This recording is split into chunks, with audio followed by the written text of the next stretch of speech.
آداب ناظرین، میں ہوں آپ کی میزبان مصباح اور آپ دیکھ رہے ہیں تسنیم ٹی وی۔ آج کی ہماری اس خاص پیشکش شخصیت ہند میں ہم بات کریں گے ہندوستان کی ایک اور عظیم شخصیت کے بارے میں۔ تو آئیے جانتے ہیں ہندوستان کے 12ویں صدر، جنہیں میسائل مین کے نام سے بھی جانا جاتا ہے، ڈاکٹر ابو پاکر زین العابدین عبد الکلام۔ وہ 3 کلومیٹر دور سے اخبارات کے بنڈل لا کر شہر میں اخبارات تقسیم کرتے تھے۔ اپنی محنت اور لگن سے انہوں نے اپنے اسکول اور کالج کی تعلیم شاندار طریقے سے حاصل کی۔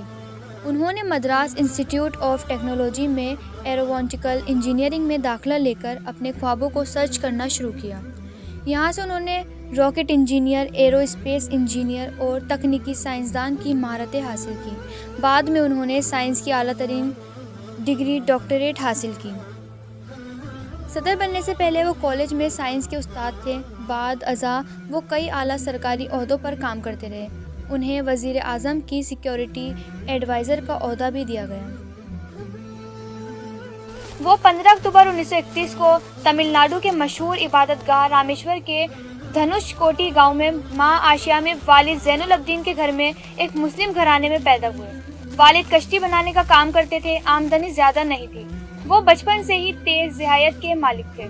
ان کی کامیابیوں میں سب سے اہم طاقتور میسائلوں کی کامیابی ہے، جن میں اگنی، ناگ، پرتھوی، آکاش تریشول وغیرہ شامل ہیں، جن نے آپ کو میسائل مین بنایا۔ 1990 میں انہیں پدم بھوشن سے نوازا گیا۔ وہ سادہ زندگی، اعلیٰ سوچ کے پیکر تھے۔ جب وہ آزاد تھے تو نظمیں لکھ کر یا وینا بجا کر اپنا دل بہلاتے تھے۔ میرے ملک کو کسی ملک سے ٹیکنالوجی نہیں خریدنی چاہیے، یہی ان کا مقصد تھا۔ ان کی محنت کی وجہ سے ہندوستانی فوج کا شمار دنیا کی طاقتور افواج میں ہوتا ہے۔ ان کی غیر شادی شدہ زندگی اس بات کا ثبوت ہے، لیکن نرم انسانی خوبیوں سے بھرپور وہ بچوں سے بہت پیار کرتے تھے۔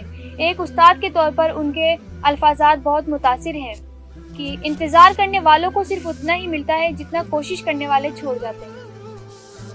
27 جولائی 2015 کی شام کو وہ میگھالیہ کے دارالحکومت شیلانگ میں انڈین انسٹی ٹیوٹ آف مینجمنٹ میں تقریر کر رہے تھے کہ اچانک دل کا دورہ پڑنے سے ان کی موت ہو گئی۔